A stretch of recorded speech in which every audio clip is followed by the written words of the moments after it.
Hi friends, मैं नीरज पांडे। आप देख रहे हैं YouTube channel Neeraj with math GS. जैसा कि मैं मैथ का सेशन लेकर के सिलसिलेवार आगे बढ़ रहा हूं, अब आज मैं मैथ का क्लास 10th का जो सिलेबस है ये आप देख रहे हैं। Pair of liner equations in two variables, मतलब क्या है, दो चर वाला रैखिक समीकरण के चैप्टर नंबर 3.2 का फर्स्ट और सेकेंड क्वेश्चन करा चुका हूं। आज थर्ड क्वेश्चन कराऊंगा। इसमें क्या कैसे करना है वो मैं आपको समझाने की कोशिश करूंगा और आशा है आपको वो चीज़ समझ में भी आएगी। अब स्टार्ट करते हैं। देखिए मित्रों, यहाँ क्या लिखा हो, अनुपात A1/A2, B1/B2 तथा C1/C2 की तुलना कर ज्ञात कीजिए निम्न समीकरण युग्म संगत हैं या असंगत। जैसा कि मैंने पहले ही आपको बता दिया है कि संगत कैसे होते हैं, असंगत। दो समीकरण संगत कब होंगे, दो समीकरण असंगत कब होंगे, ये मैं पहले ही बता दिया हूं। यदि मित्रों मानिए कि अगर दो समीकरण हैं और दोनों समीकरण का कोई हल निकल रहा है तो वो संगत होंगे। अगर कोई भी हल नहीं निकल रहा है तो वो असंगत होंगे। जैसे कि समांतर रेखाएं आप देख पा रहे हैं कि ये समांतर रेखा चल रही है, यह कभी भी नहीं मिल पाएगी, इसलिए यह ऐसा समीकरण युग्म मिले तो ये असंगत होगा।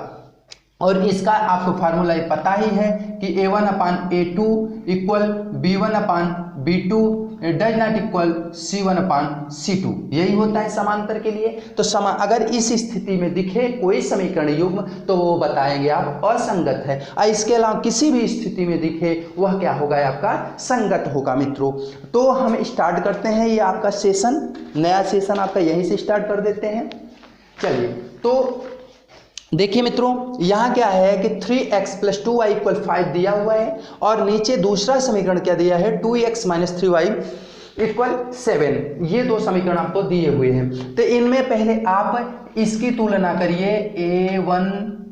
a1x + b1y + b1y + c1 = 0 से तुलना करने पर और इसको किससे तुलना कर दीजिए, a2x + b2y + c2 = 0 से तुलना करने पर। तो तुलना करेंगे मित्रों, तो तुलना कैसे करी जाती है आप सभी जानते हैं। a1x और यहाँ क्या है 3x, तो x के गुणांक को ही हम क्या मानते हैं a1, y के गुणांक को ही क्या मानते हैं b1 और आगे जो होता है वो होता है c1। तो इस प्रकार से हम देखेंगे। तो यहाँ देखिए x का गुणांक क्या है 3 है, तो यहाँ आपका a1 क्या हो रहा है, a1 आपका आया और तो ये a1 = 3। फिर आपका देखा जाए तो b1 क्या आया 2, b1 आपका क्या आया है, b1 आया आपका 2 और फिर c1 कितना है, बराबर में 5। तो मित्रों एक चीज ध्यान दीजिएगा, आपका समीकरण जो मानक स्टैंडर्ड इक्वेशन है वो क्या कह रहा है, a1x + b1y + c1 = 0। अब वो क्या है, 0 के उस पार है और ये क्या है, 0 के इस पार है। जैसे ही 0 के, आप सभी जानते हैं कि जैसे ही एक पक्ष से दूसरे पक्ष में कोई भी अंक जाए, कोई भी चर जाए, कोई भी अचर जाए, वह क्या हो जाता है, माइनस हो जाता है। सॉरी, प्लस से माइनस, माइनस से प्लस। मतलब क्या है कि चिन्ह में क्या होता है, एक परिवर्तन आ जाता है, प्लस माइनस होगा, माइनस प्लस होगा। आपका मल्टीप्लाई क्या होगा, डिवाइड में हो जाएगा, डिवाइड वाला मल्टीप्लाई हो जाएगा। ये आप सबको पता है। जैसे ही वो चिन्ह बदलते हैं, चिन्ह बदल जाता है। तो सेम यही होगा, ये 5 क्या है, उस पार है, इसलिए जब 5 को इस पार लाएंगे तो क्या होके आएगा, -5। तो इसलिए ये क्या हो जाएगा, c1 = आपका -5। c1 = क्या हो जाएगा, -5। इसी प्रकार से इसकी भी तुलना कर लीजिए। a2 क्या हो जाएगा, a2 = 2 और आपका b2 बराबर कितना हो जाएगा, 3। b2 बराबर कितना, 3। अब c2 भी मतलब ये =7 उस पार है, इसलिए इसका भी चिन्ह बदलेगा। तो c2 = क्या हो जाएगा मित्रों, ये हो जाएगा 7। c2 = क्या हो जाएगा, 7। तो यहाँ ये आपका मान आ गया। अब इसको रख दीजिए, वैल्यू पुट कर दीजिए। कैसे करेंगे, a1/a2 हम थोड़ा यहाँ ही कर लेते हैं, a1/a2 = b1/b2 = c1/c2। इसमें मान रखते हैं तो a1 का मान क्या है, 3 / 2, फिर बराबर क्या रखेंगे 2/3, फिर बराबर क्या रखेंगे 5/7। तो देखिए यहाँ क्या है, ये एक दूसरे के बराबर दिख रहे हैं, नहीं दिख रहे हैं। पहला ही मान आपका ये 3/2 है, ये उलट करके उल्टा अपोजिट में है 3/2, तो वो 2/3, इसलिए ये दोनों क्या है आपस में बराबर नहीं है। जब बराबर नहीं है तो क्या करना है, यह इसका अद्वितीय हल होगा। एक ऐसा समीकरण है ये अद्वितीय हल होगा, मतलब ये रेखा एक जगह प्रतिच्छेद जरूर करेगी, और जो प्रतिच्छेद करती है मित्रों वो आप सभी जानते हैं कैसी होगी, वह संगत होगी। तो यह क्या हो जाएगी संगत, यह क्या हो जाएगी संगत। यहां हम लिखना चाहें तो लिख सकते हैं कि 3/2 डज नॉट इक्वल 2, आपका हो जाएगा 2/3 इक्वल क्या है, डज नॉट इक्वल, आगे वाला लिखना ही नहीं है। जब दो पहला ही मिल गया इक्वल नहीं है तो आगे लिखने की जरूरत नहीं है। तो यह क्या है संगत है, यह क्या है संगत है। क्यों संगत है, क्योंकि यह प्रतिच्छेद कर रही, इसका एक अद्वितीय हल है। क्या है इसका अद्वितीय इसका क्या है अद्वितीय हल है। जिसका भी हल निकलेगा बच्चों वह क्या होगा, उसका एक हल जिसका निकलेगा वह संगत होगी, जिसका हल नहीं निकलेगा वह क्या हो जाएगी असंगत होगी। चलिए अब हमें ये चीज तो समझ में आ गया कि A1 कैसे निकालते, A2 कैसे निकालते, B1 कैसे निकालते, B2 कैसे निकालते, C1 कैसे निकालते, C2 कैसे निकालते, ये सब हमें समझ में आ गया है। और जब बच्चों समझ में आ गया मेरे प्यारे बच्चों, तो आगे हम क्या करेंगे, अब इस चीज को हम डायरेक्ट लिखना चालू करेंगे। चूंकि आप समय कम है, समय को बेहतर करेंगे। और आपको लोग को यह भी बता दें, जब भी सवाल लगाइएगा किताब में लगाइएगा, कभी भी क्वेश्चन आए, क्वेश्चन आंसर बुक में लगाना है तो वहां आपको ऐसे ही डिटेल में लगाना है। यहाँ तो मैं समझाने के लिए शार्ट कर सकता हूं, लेकिन वहां शार्ट नहीं चलेगा, ये बता देता हूं। तो यहाँ क्या है, अब इसको भी तुलना करिए। किससे तुलना करेंगे, A1/A2 equal B1/B2 equal C1/C2। तो यहां क्या करिए, मान रखने पर किसका मान रख रहे हैं, A1 A2 B1 B2 C1 C2 का। तो यहां A1 कितना है 2/A2 कितना है 4, फिर B1 कितना है -3, B2 कितना है -6, फिर C2 कितना है, C2 है 8, लेकिन 8 क्या है उस पार है तो माइनस हो जाएगा, और 9 क्या है उस पार है, इसलिए यह क्या हो जाएगा -9 हो जाएगा। इक्वल का चिन्ह लगाइए। चिन्ह लगाने के बाद क्या देखिए, ये दोनों आपस में बराबर हो रहे हैं, देख लीजिए करके। तो ये 2/3 जो है, यह 2/3 को हम क्या कर सकते हैं 1/2 लिख सकते हैं कि नहीं लिख सकते हैं, लिख सकते हैं, या इसको लिख सकते हैं 1/2 इक्वल, यहाँ 3/6 है, माइनस से माइनस कट जाएगा आपका, 3/6 है तो इसको भी हम 1/6 लिख सकते, 1/3 क्या लिख सकते हैं, 3 का 3 3 दूनी 6, 1/2। उसके बाद बराबर, फिर इक्वल करिए, और 8/9 यह कट नहीं रहा है, माइनस से माइनस तो हट जाएगा लेकिन 8/9 कट नहीं रहा है, इसलिए यह क्या होगा इक्वल नहीं है। अर्थात यहाँ क्या हो जाएगा, डज नॉट इक्वल 8/9 ये हो गया। तो यह क्या है, देखिए यहाँ पे ये क्या है कि पहला दूसरे के बराबर है लेकिन दूसरा तीसरे के बराबर नहीं है, और जैसे ही तीसरे के बराबर नहीं होगा तो वह कैसा हो जाएगा, यह हो जाएगी समांतर रेखाएं। यह कैसा युग में दिखा रहा है, कैसी रेखाएं बन रही हैं समांतर। और जब समांतर बनती है बच्चों तो आप सभी जानते हैं इसका कोई हल निकलने वाला नहीं है, इसलिए यह क्या हो जाएगा असंगत, यह क्या हो जाएगा असंगत। आई होप आपको समझ में आ रहा होगा। अब इसी प्रकार से इसको भी करते हैं। अब इसको हम सीधे मान रख देते हैं, सीधे मान रखने पर मान देखिए, एक बार समझाए, 2 बार समझाए, तीसरी बार और पहले और फास्ट कर रहे हैं थोड़ा सा समझाने के लिए कि यहाँ क्या है मान रखने पर, किसका मान रखने पर, A1 A2 का रखने पर। तो यहाँ देखिए जैसे ही मान रखेंगे तो ये क्या है आपका 3/2 है, 3/2, फिर अपान क्या है 9, 3/2 मतलब ये A1/A2, फिर ये B1 है इक्वल, B1 क्या है 5/3, और B2 कितना है आपका 10 इक्वल आपका C1 कितना है -7 अपान C2 कितना है -14। हो गया मित्रों। तो यहाँ क्या करना है, अब आप सभी जानते हैं कि ऐसे जब भी गुणा भागे आते हैं, मतलब अपान बाई अपान होता है, तो देखते हैं कैसे हल करते हैं। आप सभी जानते हैं अगर ऐसा लिखा रहे 1/2/3, तो ये 3 कहाँ जाता है, ये 3 जाता है ऊपर, ये 3 कहाँ जाता है ऊपर। लेकिन यही ऐसा लिखा रहे 1/1 बटे 2 और इसके पूरे के बटे हो जाए 3, तो ये 3 कहाँ जाता है, यहाँ जाता है। क्यों जाता है ये भी समझा देता हूँ मित्रों। क्यों जाता है, चूंकि ऊपर वाले जैसे इसमें हम लिए थे कि 1 बटे, तो 1 के सदैव मतलब कोई भी आंसर है उसके बटे हर तो जरूर कुछ ना कुछ माना जाता है, और वो हर क्या माना जाता है, 1।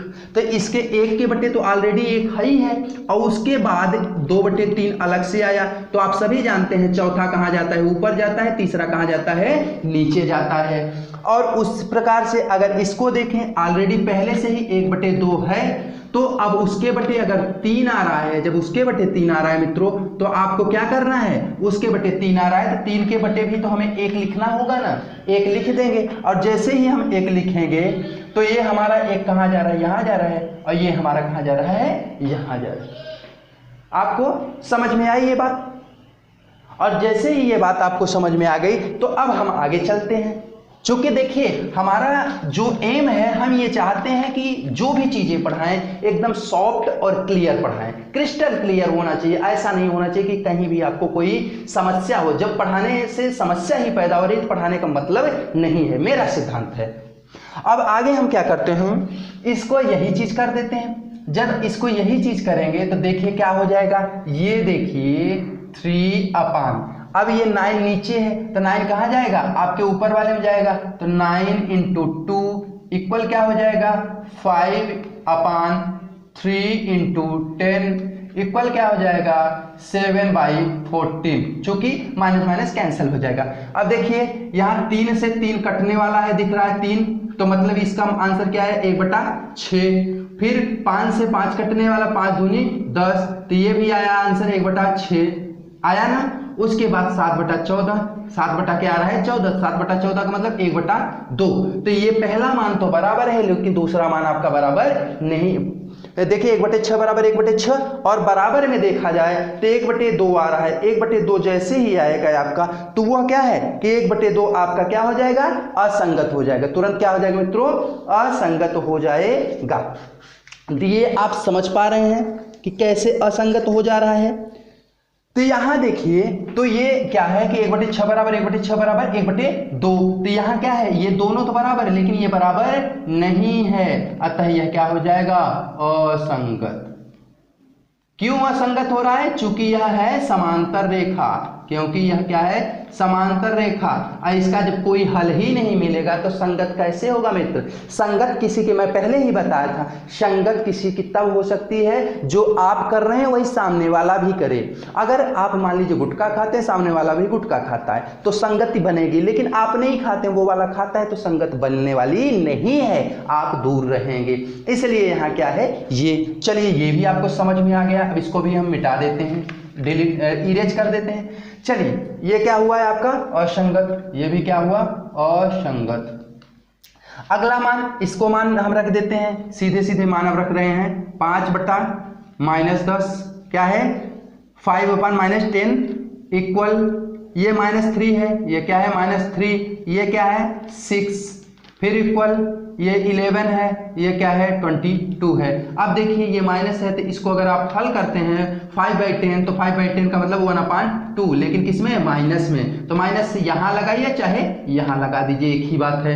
इक्वल -3/6 को -3/6 को लिख सकते हैं 1/2 लिख सकते हैं, नहीं 3 1 जा 1 3 2 जा 6, ये कैंसिल हो गया। उसके बाद 11/-20, ये -20 है, तो यहाँ भी -20 रहेगा, 22 रहेगा, इक्वल -1/2। तो देखें यहाँ पे क्या आ रहा है, -½ इक्वल -½ इक्वल -½ तीनों जगह क्या आ रहा है, -½ मतलब यह क्या है, समपाती रेखाएं हैं। कैसी रेखाएं हैं, समपाती। और जब समपाती रेखाएं हैं तो इसके कई सारे हल होंगे, इसलिए यह भी क्या होगा, जाएगा संगत। यह भी क्या होगा, संगत। कैसी रेखाएं बन रही हैं, समपाती। ये चीज आपको भी क्लियर हुआ। चलिए आगे चलते मित्रों। अब इसका भी मान हम रख लेंगे इसी प्रकार से। और ये ध्यान मैं बार बार कह रहा हूं कि जिस प्रकार से मैं पहली सवाल हल किया उसी प्रकार से पूरी सवाल आपको हल करनी है। चूंकि आपको समझ में आ गया इसलिए मैं थोड़ा इसको शॉर्ट कर रहा हूं, टाइम कम लगे और आपको समझ में आ जाए। जब कॉपी पे करिएगा तो इसी प्रकार से पूरी सवाल करिएगा, ऐसा नहीं कि जैसे जैसे मैं कर रहा हूं वैसे वैसे करिएगा। चलिए तो आगे क्या है, ये है 4/3 4/3 2, 4/3/2 इक्वल क्या करना है आपको 2/3, फिर इक्वल क्या करना है -8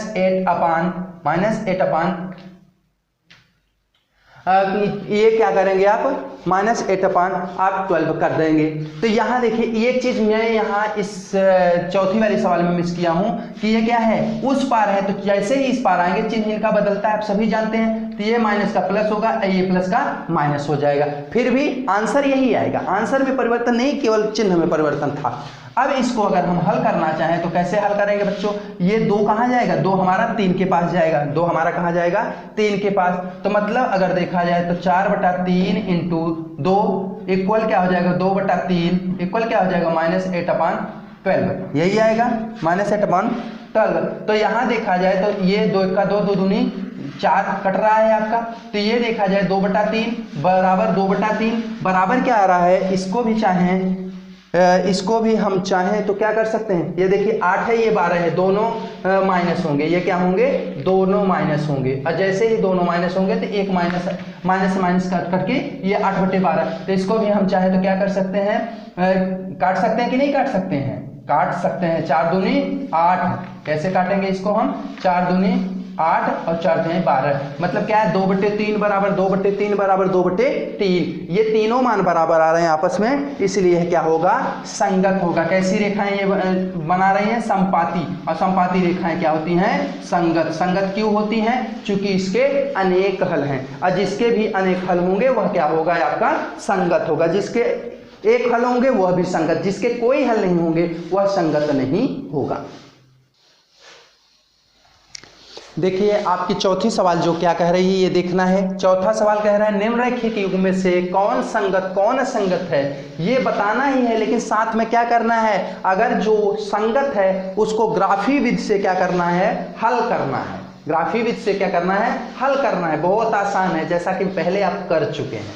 देखिए अब हम क्या करते हैं, पहला सवाल लेते हैं, पहला सवाल ले लेते हैं x + y इक्वल, इसको हल जब करेंगे हम तो कैसे करेंगे, x + y इक्वल 5 की तुलना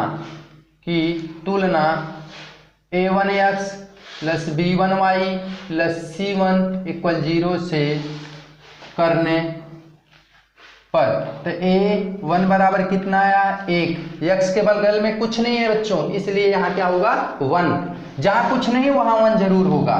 b2 इक्वल क्या हो जाएगा, b1 इक्वल क्या हो जाएगा, b1 इक्वल क्या हो जाएगा, यहाँ भी कुछ नहीं है y के बगल में तो 1, और c1 इक्वल क्या हो जाएगा, यहाँ देखिए c जो है यह उस पार है, पक्ष के बाद है, इसलिए यह क्या होगा 5 तो होगा, लेकिन -5, इसकी वैल्यू क्या होगी -5 होगी।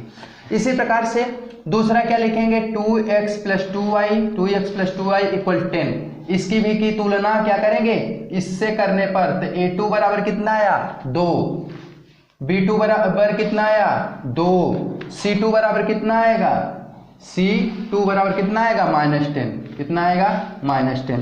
तो इसको हम क्या करेंगे a1/a2 equal b1/b2 equal c1/c2 में रखने पर यहाँ लिखेंगे a1 a2 b1 b2 a1 a2 b1 b2 c1 तथा c2 का मान a1/a2 equal b1/b2 equal c1/c2 में रखने पर ऐसा लिखेंगे।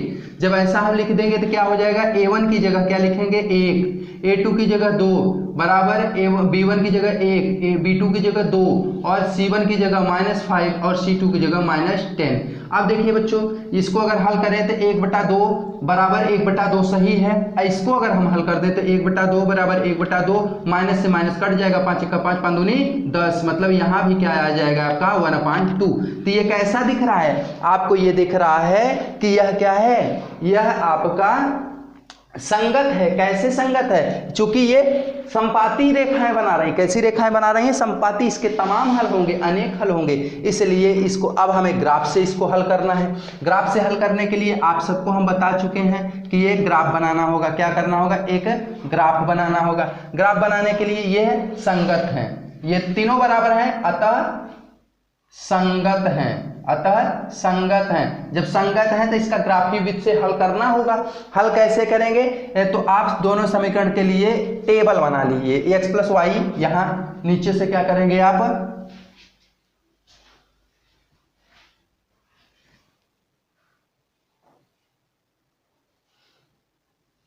थोड़ा सा दिक्कत हुई थी बेटा। हाँ, तो यहाँ क्या करेंगे हम कि संगत के लिए सारणी बनाएंगे। क्या है? x प्लस वाई इक्वल 5 तो इसको हम ऐसे लिख लें, या इसी को लिख सकते हैं x इक्वल 5 माइनस वाई के लिए सारणी। तो सारणी कैसे बनाएंगे बच्चों? आप सभी जानते हैं, सारणी में बना के दिखा भी चुका हूं आपको। इस प्रकार से 3 मान ले लीजिए। 3 मान लेने के लिए यहाँ x यहाँ y, तो y की वैल्यू अगर आप क्या रखेंगे? 3 रखिए। y की वैल्यू 3, तो x की वैल्यू क्या हो जाएगी? 5 माइनस 3 मतलब 2। y की वैल्यू आप 2 रखिए, तो x की वैल्यू क्या हो जाएगी? 5 माइनस 2 मतलब 3। y की वैल्यू आप 4 रख दीजिए। y की वैल्यू क्या रख दीजिए? 4 रख दीजिए, तो x की वैल्यू क्या हो जाएगी? 5 माइनस 4 मतलब 1 आ गया। उसी प्रकार से आपको इसके लिए भी बनाना है समीकरण 2x plus 2y equal 10। 2x plus 2y equal 10, या इसको क्या लिख सकते हो? x इक्वल 10 माइनस 2y अपान क्या हो जाएगा? 2। तो दोनों जगह तो 2 जाएगा, इस पार से 2 जाएगा तो दोनों जगह जाएगा, तो ये कट के आ जाएगा। इसको अगर हल करना चाहे तो ये 5 2 कट जाएगा और ये भी क्या हो जाएगा? कट जाएगा। तो x बराबर क्या? 5 माइनस वाई। इसके लिए भी सारणी बना लीजिए। इसके लिए सारणी बनाएंगे बच्चों तो क्या हो जाएगा? यहाँ आप x रखिए, यहाँ y रखिए। यहाँ आपको क्या करना है? कोई भी वैल्यू रख लीजिए। अब देखिए यहाँ सेम चीज तो आ रहा है, यहाँ क्या है? सेम चीजें तो दिख रहे हैं आपको। 2x प्लस 2y इक्वल 10, या और 2x इक्वल 2y इक्वल 10। तो यहाँ देखा जाए तो x इक्वल क्या हो जाएगा? 10/2 माइनस 2y अपान 2, तो ये 5 माइनस वाई, यही सेम चीज आ रही है। जब सेम चीज आ रही है तो आपको क्या है कि आपको पता है कि ये दोनों एक ही चीज बन रहे हैं, एक ही रेखा बनेगी। इसमें तो कई रेखाएं नहीं बनेगी, क्योंकि यह क्या है? एक ही रेखा बने, सेम क्या है आपका समीकरण है, तो उसी रेखा पे दोनों बार जाएंगे। इसमें भी अगर आप रखेंगे 2/3, 3/2 और 1/4, ये एक ही रेखा से होके जाएंगे। सारे मान क्या होंगे? एक रेखा से होके जाएंगे। तो इसके लिए हम क्या कर रहे हैं कि 4 तक का मान वैल्यू ले लेते हैं। 1 2 3 4, 1 2 3 4, 1 2 3 4, 1 2 3 4, 4 तक वैल्यू ले ली। तो हम इसका मान भी लिख देते हैं, इसको लिख देते हैं, ठीक। और 1 2 3 4 -1 -2 -3 -4, तो ये हो जाएगा -1 -2 -3 -4। अब देखिए हमें समीकरण का जो हल निकालना है, ये कैसे? या पहला मान होगा 2,3। पहला मान क्या होगा? 2,3। तो 2,3 कहाँ जाएगा आपका? 2,3 आपका यहाँ जाएगा। 2,3 हुआ। उसके बाद दूसरा क्या होगा? 3,2। दूसरा क्या होगा?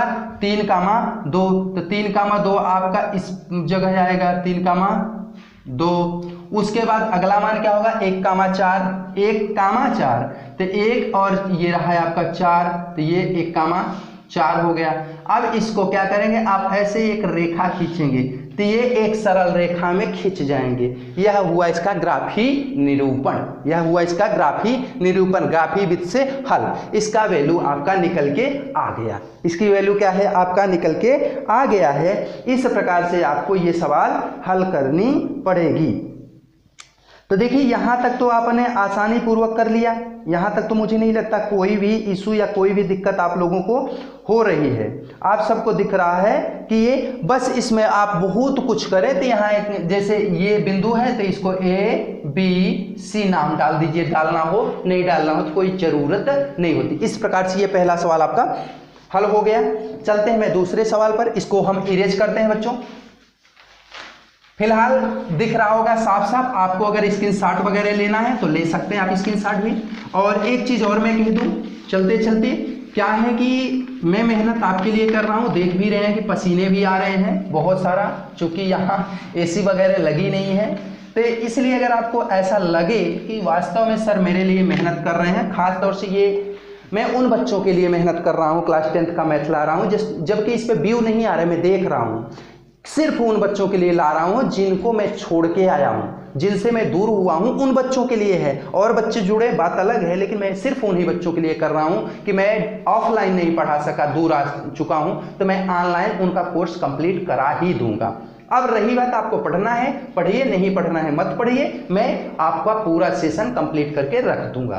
तो जो 2 4 5 हैं, कम से कम जितने देखेंगे उतने देखेंगे, ये मेरा सिद्धांत है, यही मैं सोच रहा हूँ। और आपने कई बार मुझे बोला भी है, इसलिए मैं इस सेशन लेके आ रहा हूँ, जबकि इस पे व्यू नहीं आ रहा। ये आपकी जिम्मेदारी बढ़ती है कि इस सेशन पे भी, मैथ वाले सेशन जैसे अन्य चैप्टरों पे, अन्य टॉपिक पे बहुत सारे व्यू आते हैं, ऐसे ही इसको भी शेयर कीजिए, ऐसे इसको भी लाइक कीजिए दबा के, कि जिससे इसमें भी लगे कि हाँ यार मेरा मनोबल बढ़ना चाहिए।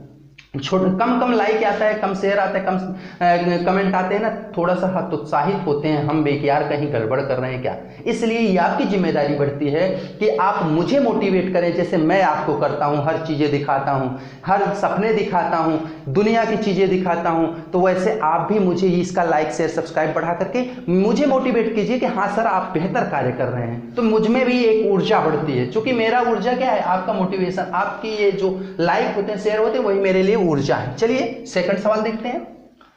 सेकंड सवाल क्या है, x - y इक्वल 8 और 3x - 3y इक्वल ये आपका 16, ये है, इसको भी हल कर लेते हैं। तो इसको अगर हम हल करें, x - y इक्वल 8 और 3x - 3y इक्वल 16, इसको देखें, अगर हम तुलना कर लें a1 अपान a2 इक्वल b1 अपान b2 इक्वल c1 अपान c2 से सीधे हम मान रख देते हैं बच्चों।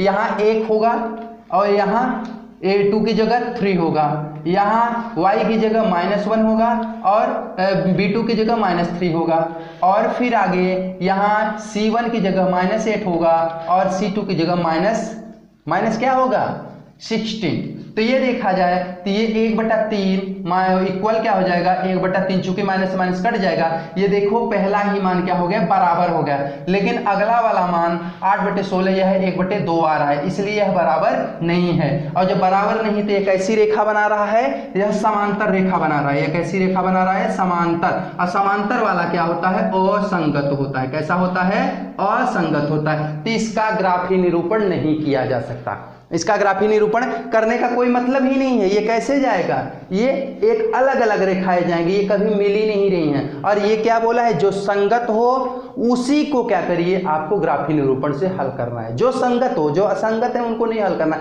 चूंकि ये ऐसे जाएगा तो अगला वाला ऐसे जाएगा, वो कभी मिल ही नहीं सकते। जो दोनों मिल ही नहीं सकते, जिनको पता है कि इनकी विचारधाराएं नहीं मिल सकती, फिर उनको मिलाने की क्या आवश्यकता है, उनको मिलाने की क्या आवश्यकता है, ठीक ना। तो यहां हम इसको भी इरेज करते हैं। अब आगे बढ़ते हैं।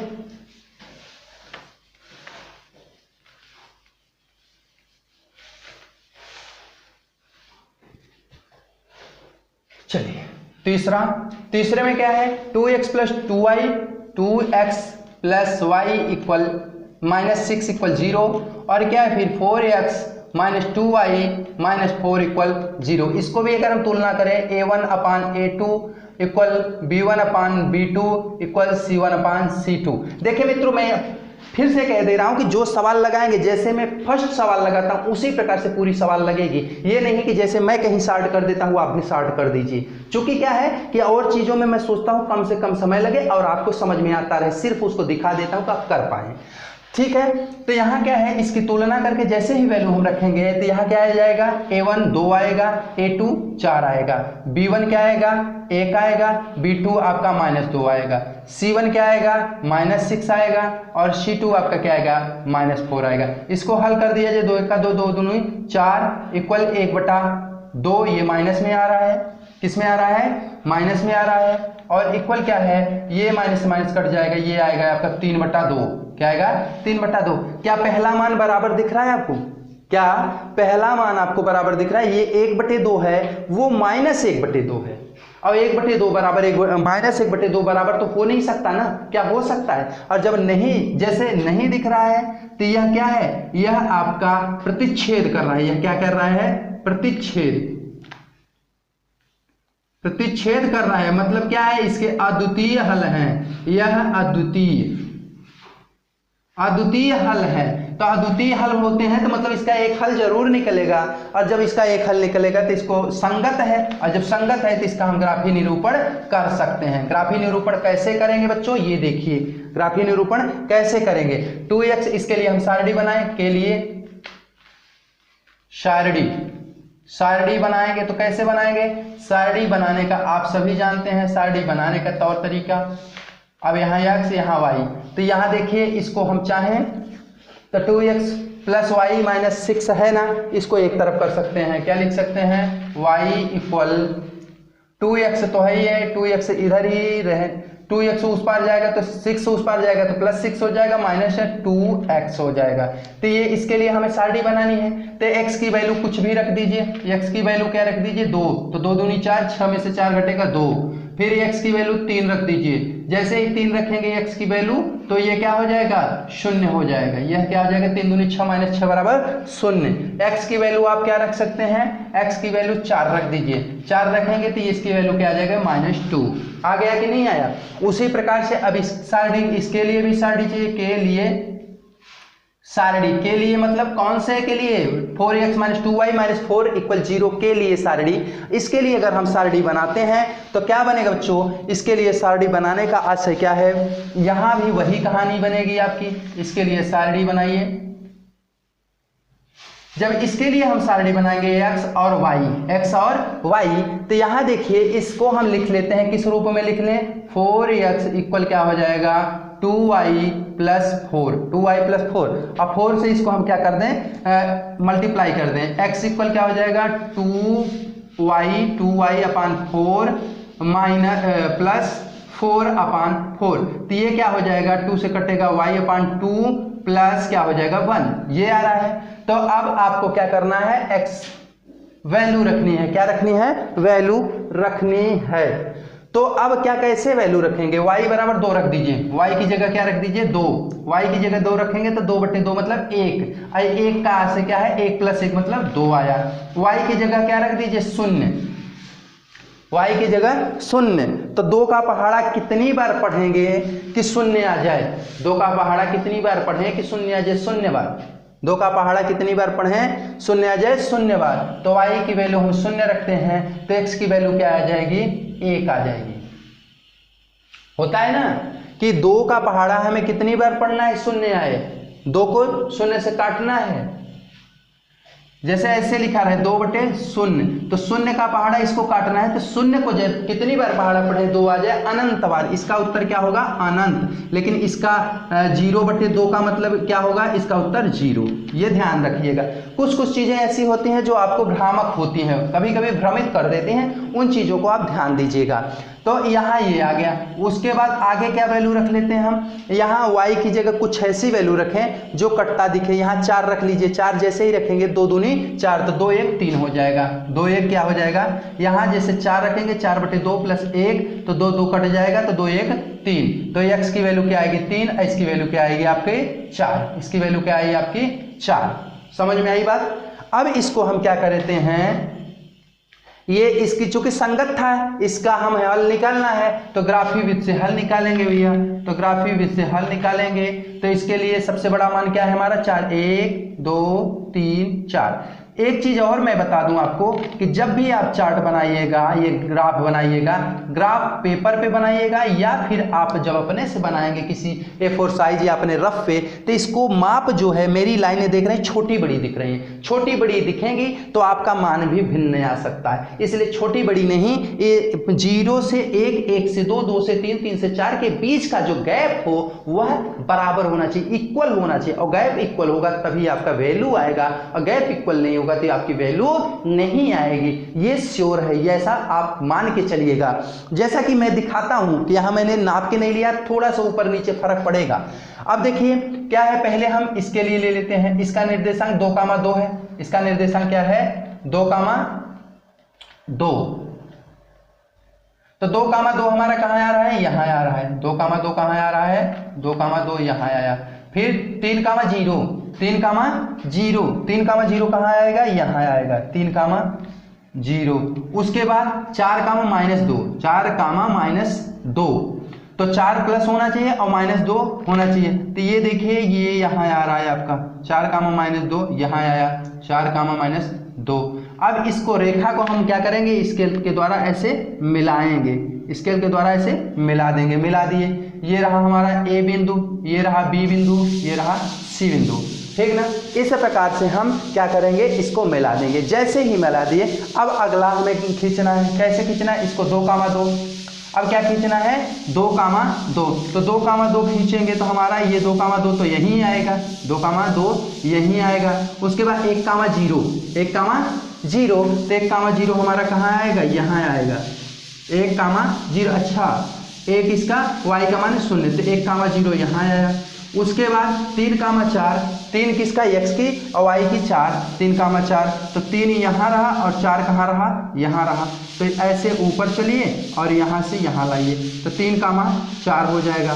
तो इसको भी मिलाइए, इसको भी मिलाइए। तो इसका एक हल क्या मिला, इसका एक हल मिला 2 कामा 2।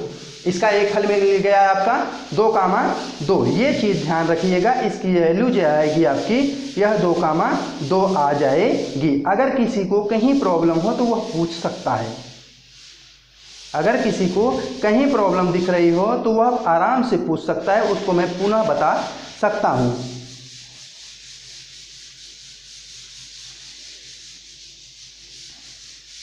तो ये चूंकि कैसी रेखा थी आपको पता है, ये कैसी रेखा थी, एक प्रतिच्छेदी रेखा। अप्रतिच्छेदी रेखा सिर्फ एक जगह अद्वितीय रेखा होती ना, एक ही उसका हल आ सकता है। तो ये कैसा हल है, 2 कामा 2। तो यह इसका ग्राफी निरूपण कर चुके आप। अब चलते हैं, एक सवाल और बच रही है, उसको भी कर लेते हैं, देख लेते हैं। या ऐसा नहीं करें, आपके लिए छोड़ दें, चलिए छोड़ देता हूँ। अगर नहीं आएगी तो आप कमेंट सेक्शन में मुझे कमेंट कीजिएगा, फिर हम उसको बताएंगे। ये आपके लिए छोड़ देते हैं। अगली सवाल पे हम चलते हैं। ये आप अगली सवाल अपने से करिएगा। देखिए बच्चों, आपकी अगली जो सवाल है वो क्या कह रही है, कह रही है कि एक आयताकार बाग, एक बाग है, ऐसा मानिए एक बाग है। अब इस बाग की, ये थोड़ा टेढ़ा जा रहा है, सीधा करते हैं इसको। एक आयताकार बाग है। अब इस बाग की लंबाई क्या कह रहे हैं, लंबाई चौड़ाई से 4 मीटर अधिक है। लंबाई जो है यह चौड़ाई से क्या है, 4 मीटर अधिक है। ऐसे अब सही रहेगा। लंबाई जो है यह लंबाई है, यह चौड़ाई है। लंबाई जो है चौड़ाई से 4 अधिक है। अगर लंबाई x है तो चौड़ाई क्या है, x + 4 है। यही ना कह रहा है, इसका कहने का आशय यही है। और आयत का अर्ध परिमाप 36 मीटर है। आयत का अर्ध परिमाप कितना है, 36 मीटर। तो 36 मीटर अर्ध परिमाप का सूत्र आप सभी जानते हैं। अर्ध परिमाप, आयत का अर्ध परिमाप, परिमाप क्या होता है, 2 लंबाई प्लस चौड़ाई, 2 × लंबाई प्लस चौड़ाई, यही होता है। और जब अर्ध परिमाप कह दिया तो मतलब 1/2 कर दीजिए भाई, अर्ध आधा कर दीजिए, कोई फर्क नहीं है। इतना फार्मूला हम लिख देते हैं। अब इसको हल करते हैं। चलिए इसको हम क्या करेंगे, हल करेंगे। कैसे हल करेंगे, सवाल आपको यही समझ में आ गया होगा कैसे हल किया जाएगा, बहुत आसान है। हम यहाँ क्या है, माना बाग की चौड़ाई, बाग की चौड़ाई x मीटर, फिर बाग की लंबाई मानेंगे, लंबाई y मीटर। तो प्रश्नानुसार मानेंगे, क्या करेंगे, प्रश्नानुसार। तो प्रश्नानुसार क्या हो रहा है, लंबाई चौड़ाई से 4 अधिक है, तो यहाँ प्रश्नानुसार लंबाई y है, यह क्या है, चौड़ाई x से कितना अधिक है, 4 अधिक है। तो y बराबर x + 4, ये समीकरण नंबर 1 बन के तैयार। दूसरा क्या है कि पुनः प्रश्नानुसार, पुनः प्रश्नानुसार क्या कह रहे हैं, अर्ध परिमाप कितना है, 36। अब अर्ध परिमाप का सूत्र क्या होता है, अर्ध परिमाप का सूत्र आप सभी को पता है कि ये 1/2 गुणित में 2 × l + b, तो x + b इक्वल क्या हो जाएगा आपका, x + b इक्वल क्या हो जाएगा आपका 36, कितना 36। कोई इशू नहीं है ना, कोई प्रॉब्लम तो नहीं है यहाँ। अब इसको हम क्या करते हैं, 2 से 2 को काट देते हैं, 2 से 2 को काट देते हैं। तो यहाँ x + b इक्वल क्या आया, 36। और यहाँ क्या आया, अगर देखा जाए तो यहाँ आपका ये तो 1 आया और ये दूसरा आया, तो ये दूसरा समीकरण बन गया। दूसरा समीकरण बन गया, मतलब y बराबर एक्स प्लस 4 और यहाँ एक्स प्लस वाई लिखना चाहिए, यहाँ एक्स प्लस वाई। तो एक्स प्लस वाई इक्वल 36 और वहाँ y इक्वल एक्स प्लस 4। तो y की वैल्यू उठा करके समीकरण नंबर 2 में रख दीजिए। तो हम क्या करेंगे, y का मान समीकरण 2 में रखने पर क्या करते हैं, रखने पर जैसे ही 2 में रखेंगे तो x और y की जगह क्या रखेंगे, x प्लस 4 इक्वल क्या हो जाएगा, x प्लस 4 इक्वल 36, x कितना हो जाएगा 2x प्लस 4 इक्वल 36। तो 2x इक्वल क्या हो जाएगा, 4 उस पास जाएगा क्या हो जाएगा 36 माइनस 4 इक्वल क्या हो जाएगा 32, यही होगा। तो x इक्वल क्या हो जाएगा आपका 32/2 इक्वल क्या हो जाएगा 16। और जब x की वैल्यू 16 आई तो अब क्या करिए, x की वैल्यू x का लिखिए, x का मान, चूंकि हिंदी में लिख रहे हैं का लिखेंगे बेहतर रहेगा, x का मान समीकरण 1 में रखने पर, तो जैसे ही x का मान 1 में रखेंगे तो क्या हो जाएगा, x के मान क्या है 16 और प्लस 4, तो y की वैल्यू क्या आएगी 20। अतः क्या लिखेंगे, अतः बाग की लंबाई y बराबर 20 मीटर और बाग की चौड़ाई x बराबर कितना है 16 मीटर। अगर किसी बच्चे को कहीं भी डाउट हो तो फिर बताइए, कमेंट सेक्शन में जरूर कमेंट कीजिएगा। मुझे नहीं लगता कि पढ़ाने के बाद भी कहीं डाउट होगा। चलिए अगली सवाल देखते हैं। चलिए देखते हैं अगला सवाल, क्वेश्चन नंबर 6। ये क्या कह रहा है, एक रैखिक समीकरण 2x + 3y - 8 = 0 दी गई है। दो चरों में एक ऐसा रैखिक समीकरण लिखिए ताकि प्राप्त युग्म का ज्यामितीय निरूपण जैसा कि समान प्रतिच्छेदी करती रेखाएं हों, समांतर रेखाएं हों, समपाती हों। कुल मिला के कहने का अर्थ ये है कि एक समीकरण आपको दे दिया गया है, दूसरा समीकरण आपको बनाना है। और वो कैसे समीकरण बने कि एक ऐसा समीकरण बनाइए जो समपाती हो, दूसरा ऐसा समीकरण बनाइए जो क्या हो प्रतिच्छेदी हो, तीसरा ऐसा समीकरण बनाइए जो क्या हो आपका वो कैसा हो समांतर हो। यही तीन कह रहे हैं, तीनों आसान से बन जाएंगे। पहला समीकरण आप देखिए 2x + 3y - 8 = 0 है। अब इससे समीकरण बनाना है तो मैं समीकरण बनाना सिखा देता हूं, कैसे बनाएंगे। कुछ भी कहे, कहीं से भी कहे, मैथ का मतलब मस्ती होनी चाहिए, मस्ती में मैथ हो जाना चाहिए, उसमें डिप्रेशन नहीं लेना है। मैथ का मतलब ही होता है मस्ती, मजा। तो यहां क्या करेंगे हम, 2x + 3y - 8 = 0। इसको ऐसा समीकरण बनाना है जो क्या हो कि पहला हमें क्या है प्रतिच्छेद करता हो। प्रतिच्छेद करने का से क्या है कि a1/a2 does not equal b1/b2। तो चलिए 2x है तो यहां एक समीकरण हम 2x + 3y - 8 = 0। अब ऐसा एक समीकरण बनाते हैं जो प्रतिच्छेद करे, तो के लिए समीकरण जो प्रतिच्छेद करे वह समीकरण है। वह समीकरण क्या है, 2x है तो 2x को 2x है तो यहाँ आप क्या करिए 3x लिख दीजिए, कोई इशू नहीं है। और उसके बाद ऐसा आपको होना क्या चाहिए, a1/a2 does not equal b1/b2, यही होना चाहिए ना। तो यही तो करना है। तो आप ऐसा कोई मान ले लीजिए जो हो ही नहीं, मान तो आपके मन का होना चाहिए। तो 2x आप ये 3x ले लीजिए, 3x के बाद यहाँ क्या लीजिए, ये 2/3 करेंगे, 2/3। अगला मान 2/3 नहीं आना चाहिए, इसी को बदल दीजिए। क्या करिए, इसको क्या कर दीजिए आप 2y माइनस आप क्या कर दीजिए, कुछ भी ले लीजिए, कोई इशू नहीं है, माइनस आप कुछ भी ले लीजिए, 8 ले लीजिए 0।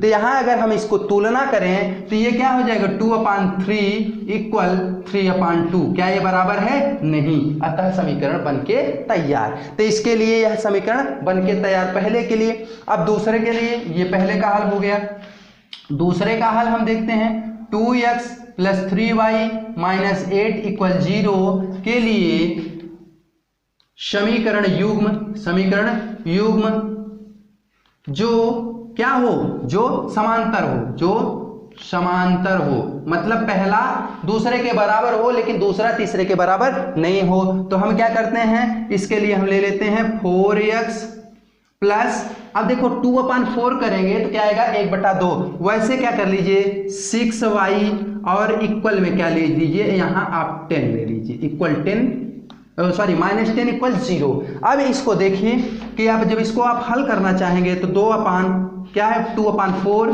प्लस इक्वल 3/6 इक्वल क्या करेंगे -8/-10। तो इसको हल करेंगे तो ये आएगा 1/2 और बराबर 1/2 और ये डज नॉट इक्वल, ये इसको काटेंगे तो 4 दूनी 8 और मतलब यहाँ 4 यहाँ 5 तो 4/5। तो 4/5 क्या है 1/2 के बराबर है नहीं, इसलिए यह समीकरण बन के तैयार। कुछ भी एक ही नहीं 1000 समीकरण आप बना सकते हैं, एक नहीं 1000 समीकरण आप बना सकते हैं और 1000 ही नहीं लाख बना सकते हैं, जितनी आपकी इच्छा हो उतनी बनाइए। चलिए दूसरा भी बन गया, तीसरा हम देखते हैं। तीसरा क्या कह रहे हैं कि संपाती हो, संपाती मतलब पहला दूसरे के बराबर, दूसरा तीसरे के बराबर, तीसरा चौथे के बराबर। तो 2x plus 3y plus sorry -8 equal 0 के लिए समीकरण युग्म जो क्या हो संपाती हो, जो क्या हो संपाती हो। तो संपाती होने के लिए तीनों बराबर, तो यहाँ 4x 2x है तो 2 का दूना करो, 2 दूना 4x, 3 का दूना करो 6y, 8 का दूना करो -16 इक्वल 0। यह क्या हो जाएगा अगर देखना हो देख लो, 2/4 प्लस 3/6 प्लस इक्वल क्या करेंगे यहाँ इक्वल कर दीजिए, इक्वल -8/-16। अब काट के देखिए तो ये आएगा 1/2, ये भी आएगा 1/2 और ये भी आएगा 8 दूनी 16 1/2। हो गया संपाती। कोई लगा है ये बहुत बड़ी सवाल है? नहीं, बहुत आसान सवाल है, बस क्या है समझने का फर्क है, कैसे समझ रहे हैं कैसे इसको ले रहे हैं। अगला देखते हैं। देखिए बच्चों, इस चैप्टर की आखिरी सवाल लास्ट सवाल है, इसको हम देख लेते हैं, फिर इसके बाद इसको एंड करेंगे चूंकि ये चैप्टर कंप्लीट होता है आपका। ये समीकरण x - y + 1 और 3x + 2y - 12 इक्वल 0 का ग्राफ खींचिए, x अक्ष और इन रेखाओं से बने त्रिभुज के शीर्षों के निर्देशांक ज्ञात कीजिए और त्रिभुज को छायांकित कीजिए। कहने का से क्या है मित्रों, कह रहा है कि x - y + 1 एक समीकरण है, दूसरा समीकरण है 3x + 2y - 12, ये दो समीकरण, दोनों समीकरणों से क्या करिए एक ग्राफ खींचिए और ग्राफ खींचने के बाद x अक्ष के साथ, x अक्ष जो नीचे वाली रेखा जाती है उसके साथ ये त्रिभुज बनेगा और वो त्रिभुज के निर्देशांक बताने हैं, यही और कुछ नहीं है। देखिए कैसे होगा इसका। हम क्या करें, हल कर रहे हैं। अब हल में हमें समीकरण इसके x अक्ष के साथ त्रिभुज ही तो बनाना है, तो हम क्या करेंगे x - y +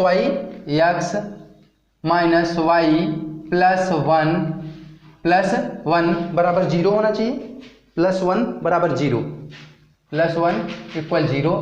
तो यहाँ क्या है इक्वल 0, या इसी को हम क्या लिख सकते हैं, लिखना चाहें तो लिख सकते हैं हम इसी को, या x = y - 1 लिख सकते हैं। तो इसके लिए सारणी बना लेते हैं। के लिए सारणी जब बनाएंगे बच्चों तो कैसे बनाते हैं सारणी आपको पता है, सारणी में x और y की वैल्यू रखते हैं।